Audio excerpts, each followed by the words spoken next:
Yes, guys, welcome. Billy here. I've got an entirely unplanned, unscripted video for you here, guys. If this isn't as polished or as organized as my usual YouTube videos, please forgive me. But after making the decision to open up the network again this coming Friday, I'm recording this Monday, 10th of August. In a few days, on Friday, the 14th of August, we are opening up the Wild Minds network again, specifically for people that have land. I sat down this evening. It's Monday evening. It's about 6:30 at the moment. Sat down to write an email to cover some of the frequently asked questions we've been getting, specifically from people that have land and want to join the network.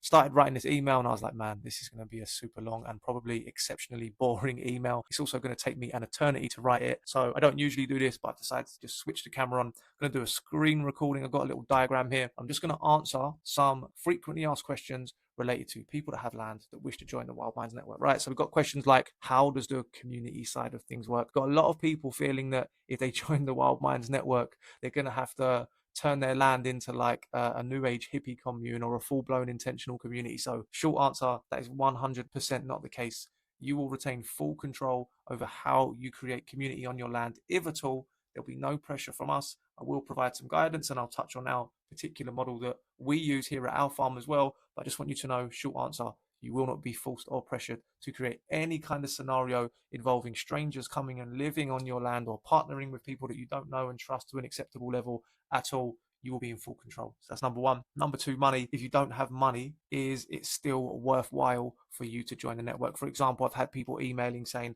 I've got the land, I don't have the money to build infrastructure or set up food producing enterprises. Should I still join the network? Firstly, that's a valid concern. Completely understand why you would ask. And in response, yes, 100%, I believe that you can still get value from joining. And the reason being, which I'll show in this model I've got here shortly, the whole point of a Wild Minds community is that you don't have to do everything yourself. So if you have the land, you already have the fundamental resource that can be contributed towards the project. If you haven't got the money as well, that's all good. Someone will come along that does have the money. We've had over £400,000 of money invested into our project from investors. So if you don't have money to build out a freedom focused community farm project or educational center or community homestead, whatever it is, that is not a prohibitive factor, right?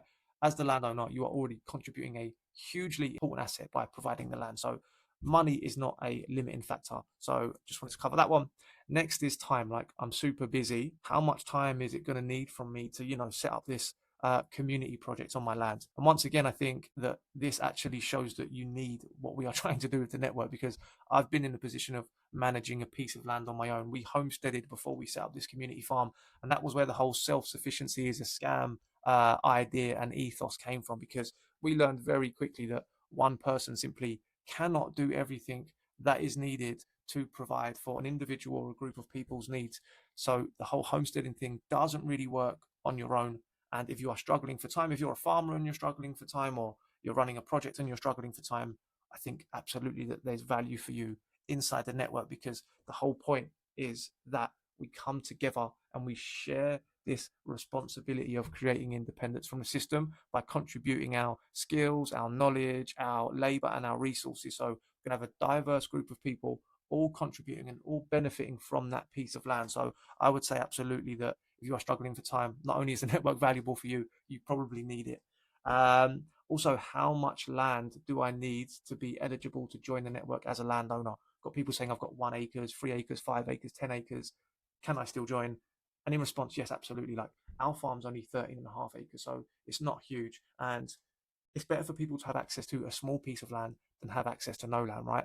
People that are in a city, an acre may not be a lot to you as a landowner. If you're someone that's in a city and you've all of a sudden got access to just a single acre, that's huge. Like, your capacity for independence from the system has increased exponentially just by having access to that small piece of land. And also, on that note, like, a regenerative food producing system is very, very suited to small pieces of land, because like the field I'm looking at now, 3.5 acres, we've got on that one field, right? We've had at the same time beef, dairy, chicken as in meat, chicken for eggs, pigs, and sheep. Is that right? Yeah, dairy, beef, chickens for meat, chickens for eggs, pigs, and sheep, all on the same piece of land. And that's actually beneficial. There's synergistic relationships when we combine multiple species on a small piece of land. If you look at nature, you never just see one type of tree growing and nothing else, or you never just see one type of bird. Like, nature thrives because it's diverse. So if we create diverse farming systems we can get increased outputs and increased yields, as well as a lot of ecological benefits. So I won't go too deep into this here, but if you have a small piece of land, it's an excellent opportunity for a small scale, diverse, regenerative food producing system that is not only good for the land, but can produce a lot of food, because that 3.5 acre field I'm looking at now, it's not just producing one thing. All of these enterprises are stacked on top of each other. So where we get the beef, we also get the chicken meat, we also get the eggs, we also get the dairy, we also get the pork, the bacon, the sausages, all from the same piece of land, and it's good for the land. So we get increased outputs, higher biodiversity and ecological benefits. So it's actually a good thing. And yes, a small piece of land is still relevant for you to join a network. Obviously, there will be a limit to how big your community can get or how much food you can produce. You are limited in scale by the size of your land, but you are absolutely not excluded from setting up a Wild Minds community and a freedom focused project by the size of your land. And as I said at the start of answering this question, for most people, they'll be over the moon to have access to an acre, because at the moment they've got access to none, right? Got to remember that as landowners, we are in a very privileged position. It's easy to forget. I only have to think back to a few years ago myself. It's easy to forget just how vulnerable and disconnected we feel when we don't have access to land. So if you've got a small piece of land, absolutely still consider the network. And the last question that I'll cover briefly before I get my very basic hand-drawn diagram out, the last question we get frequently is like, I'm in Ecuador, is this relevant for me? I'm in Canada, I'm in Asia, I'm in Australia, and on and on and on. I'm in this place in the world. Is the network still relevant to me? And in response, absolutely, 100% yes. The network is worldwide. We've got people and projects from every part of the world. Our most highly and densely populated parts of the network right now are the UK and the USA. So that's where we've got most of our members, but we've got members in North America, like Canada, got members in South America, Uruguay, Peru, Panama, Ecuador. We've got members in Australia, all different parts of Australia. We've got members in New Zealand. We've got members in South Africa. We've got members in Europe. We've got members in the Philippines and Malaysia. So we've got people and projects all over the world. And our mission is worldwide, right? We've got 3.3 million followers all over the world. If we can provide a central place for these people to come together and connect with other awake, like-minded, freedom-focused people, then we're completing our mission. So we restrict no part of the world. Obviously, if you join, the world is a big place. We cannot guarantee that you will join and immediately get connected with the people that you need to, but the network is constantly growing, okay? We had a really successful launch in July. So last month, July 2026, we brought on 100 plus landowners, and then we opened up 200 spaces for people without land, and they sold out in less than 36 hours. That really demonstrated the model. We're just getting started, guys. There's going to be hundreds of thousands, if not millions of people within this network within a few years. So yes, we will do our best to connect you, but we also want people to join at this foundational level and this founding stage and help us to actually build this thing. And also we'll be there to guide you. So if you don't immediately get a connection in the network, we will introduce you to frameworks and processes that will support you like we've done to extend locally as well and get people involved. I'm working on a really cool resource at the moment, which is all about defining your vision. You put it right at the center of your project and you use that vision to gain every kind of support you need, whether it's financial support, labor, skills and knowledge. It's all about the vision. You can get that vision in front of people and communicate it in an effective way, which I will help you to do. You will never lack support for your project. So the network is a place to help you get connected, yes, but it's also just a place to be around people that are all on the same mission. There's a great power in coming together as a group with a singular goal. And although all of our projects look different, we're all trying to build a future where we have freedom, where we have access to good quality food, where we're not forced to inject our children with things that we believe are harmful to them, where, you know, we're free to live our life how we choose, aligned with our own values and principles. Like, this is the world we're trying to build through the network. So although you can join if you are from anywhere in the world, we cannot guarantee you a connection, but the network is still a great place to be. And as well as the connection element, there's the guidance element. So myself and the Wild Minds team host weekly mentorship calls where you can ask us questions directly. We've also got dedicated chat channels where you can post your questions and we'll get back to you very quickly with a response to help you overcome some challenge or obstacle. So that's the main questions, guys.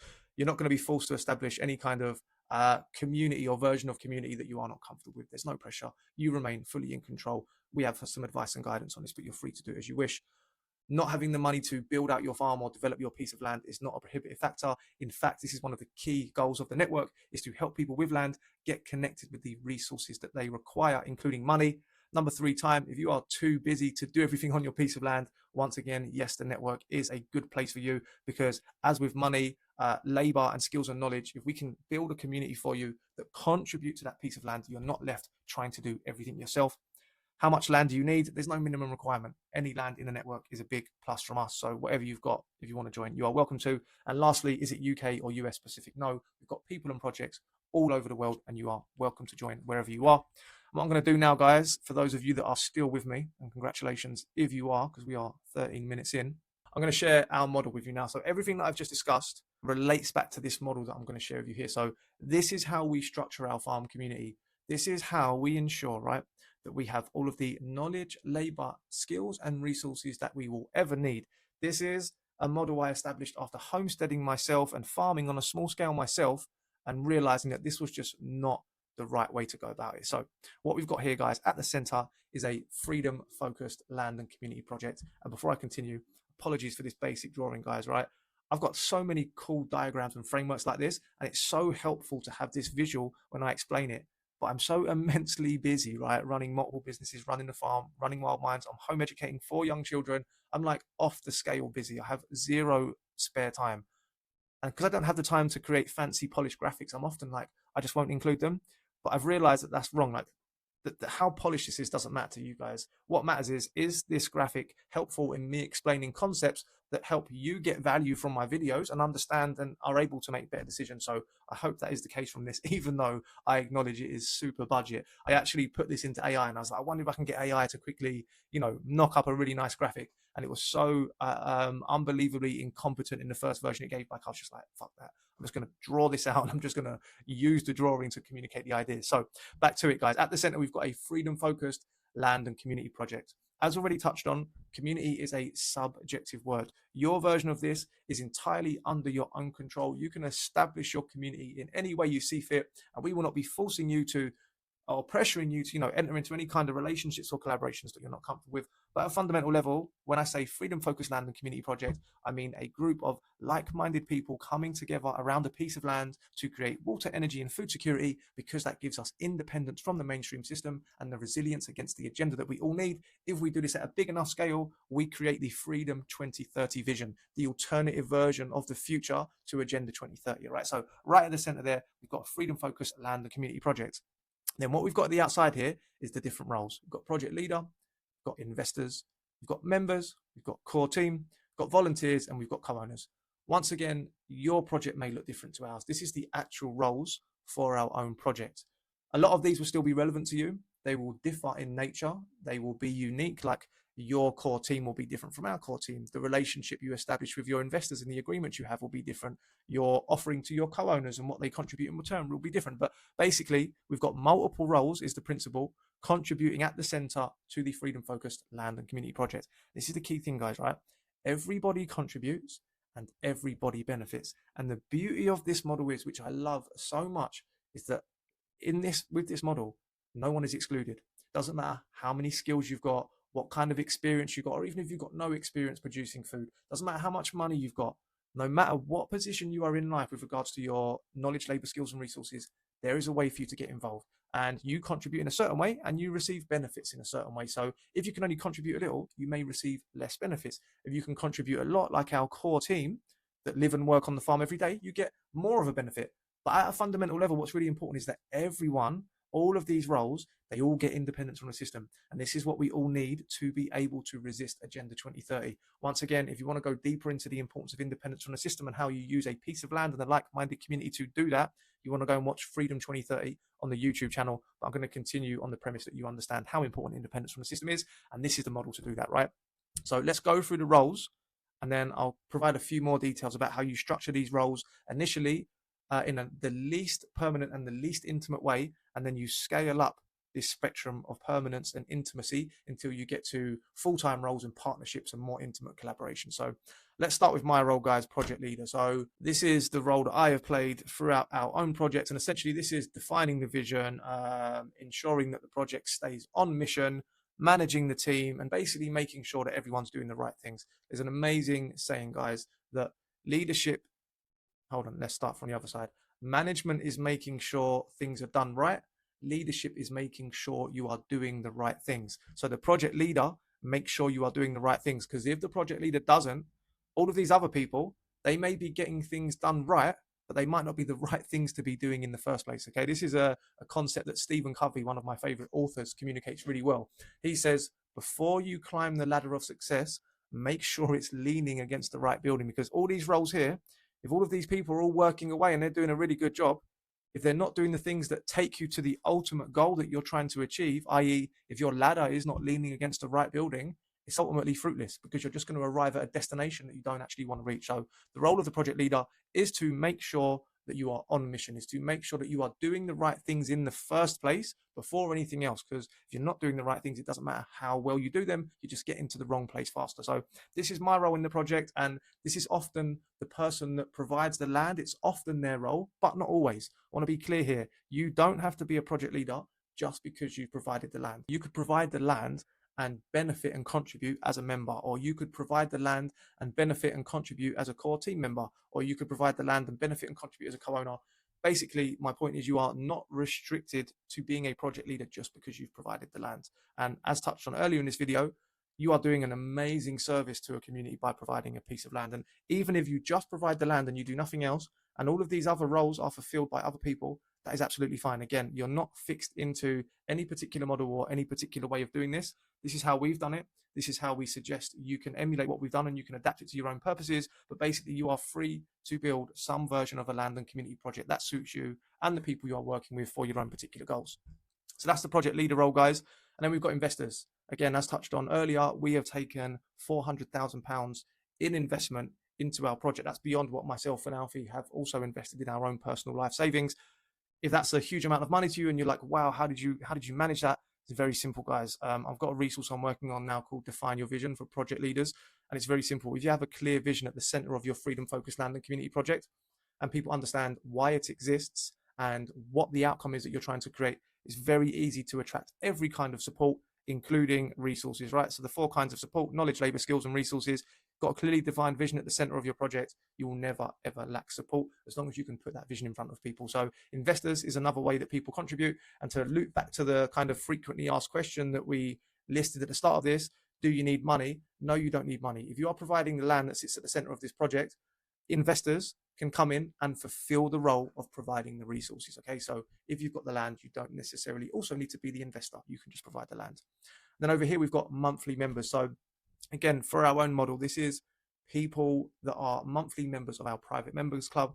They make allocations to the project and in return get access to food. So they contribute and benefit. Like all the roles, they contribute and benefit. For this role in particular, they make ongoing regular allocations to receive food from the project. And the benefit is that they get food security, they get access to the land, and they get access to our like-minded community. So they are getting their version of independence from the system by contributing. And we've got the core team. This is between, for us, 3 and at the most 7 families, depending on the time of year. In winter, the farm's a lot quieter, so we have a lot less people on site. Peak summer, like now, I think we've got 7 families on site. And the core team are the people that contribute to the project on a regular basis. They're like the backbone and the spine of the project. They make sure the daily fundamental operations are completed on a daily basis, like the production of the food, the fulfillment to the members, the management of the site, the management of the community. This is a core team, and they contribute in a particular way and they benefit in a particular way. And that's what these arrows are, guys. You can see arrow into the project contributing, and you get an arrow out of the project in the benefits that is received. And because the core team contribute in a significant way, they receive significant benefits. They get to live here, they get a full-time wage, they get a higher degree of food security. So once again, everyone gets independence from the system, but depending on the role you play, your particular contribution and benefit scenario will look slightly different. Then we've got volunteers. We had a lot of volunteers contribute to our project at the start. We've now reached a point where our actual volunteer contributions come from inside our existing community. So I've included this here because if you're starting out, you absolutely want to begin with volunteers, as I will touch on shortly. But for us now, the volunteer labor and skills and knowledge actually comes for our co-owners, it comes for our investors, it comes for our members, our core team even volunteer. I'm even volunteering. I don't even get paid from the farm, guys. Like I live and work here, and I contribute a lot to the farm. I don't even take a wage from it. So in a sense, I'm constantly volunteering to my own projects. Okay. So for us in particular, volunteering is not really a separate role now, but I've included it as a separate role because for you, especially at the start, it may be. And then lastly, we've got co-owners. These are the same as members, except that their contribution was a one-off lifetime investment, rather than an ongoing monthly financial contribution. And in return, they get the same benefits as members, but they get them on a lifetime basis. So they've got a fixed set of benefits in return for a fixed upfront financial contribution. So that's the roles, guys. I hope you're getting a bit of a feeling now for how this can work. And I will just say again, this is our version. You can have some version of this. The key principle is that at the center is the Freedom Focused Land and Community Project, and you have multiple people contributing in multiple different ways, sharing their knowledge, labor, skills, and resources to create independence from the system around a piece of land. Okay, so that's the roles covered. That's how we contribute and benefit to a project. Lastly, because this will help allay anyone's fears about how exactly they will go about the process practically of building a community, what we learned after some very painful, very time consuming, very difficult to navigate mistakes at the start of our project is that all of your relationships with your community as you are building it in the start, they should start off as least permanent and as least intimate as possible, and they should work their way up that scale over time. So as you get to know people better, as you build trust, as you understand that they are competent and that you are aligned in your values and all of this stuff, they can move up this scale. So for example, when you're building your community, you start off right down this end of the spectrum and you say to people, come and attend an open day for an afternoon, or come and volunteer for 4 or 5 hours on this day. So you start off in a non-permanent, non-intimate capacity, and then slowly people will work their way up this spectrum until they might get to the point where they become a core team member. They've been volunteering for a few months. This is the actual process every single member of our team for our project went through. Started off as volunteers, eventually got to the point where they want to commit fully. We know them, we trust them, we know they're competent, we know we're aligned on our fundamental values, our why and our what, so then they can take a more permanent role. And then at the top end of the spectrum, you've got Alfie, for example. Alfie, after 6 months of working on the project, brought in as a partner. So me and him are equal owners. So as you can see, there's a kind of progressive journey: volunteering, core team member, and then, partner. But it could be completely different. It could be volunteering, then it could be monthly member, then it could be co-owner, or it could be volunteering, it could be monthly member, it could be investor. And I'm not suggesting that there's only 3 stages. This is a drawing, obviously, and it's oversimplified. There's a lot of nuance to this, but essentially there's a progression up the spectrum. So if you are concerned, my fundamental point is, if you are concerned about entering into relationships and collaborations with strangers, don't worry. You don't have to jump straight into full-blown partnerships. You don't have to jump straight into people coming to live on your land. There's a spectrum that you will move up as you get to know people. And when and only if you decide that they are a good fit, you can then move to a more intimate and more permanent role in the project. Well, I think that's everything I wanted to cover, guys. I would really love some feedback on this video because, like I said, I have just completely winged this. This was going to be an email. You can imagine how long this email would have been if I would have had to have put this half-hour worth of guidance and insight and question answering into an email. So I hope this video has done a good job of showing you a little bit about how the Wild Minds Network delivers value to people that have land, how it works on the community side. Does it matter if you don't have money or time? Does it matter if you've only got a small piece of land? Does it matter if you're not in the UK? The answer to all of those is no. All of those are overcomable. All of those things do not prevent you from joining the network as someone with land and connecting with other people, connecting with myself and the team, and being part of the Wild Minds mission, which is, remember, guys, Freedom 2030. We want a worldwide decentralized network of freedom-focused land and community projects to offer people independence from the system. This is our vision. We are going to achieve it. We hope that you join us and achieve it with us, and that you can get the benefits of it too, as well as providing land to other people that don't have it. So yeah, jump in the comments, guys. Let me know any questions. Hope you've enjoyed this video. I'll speak to you soon.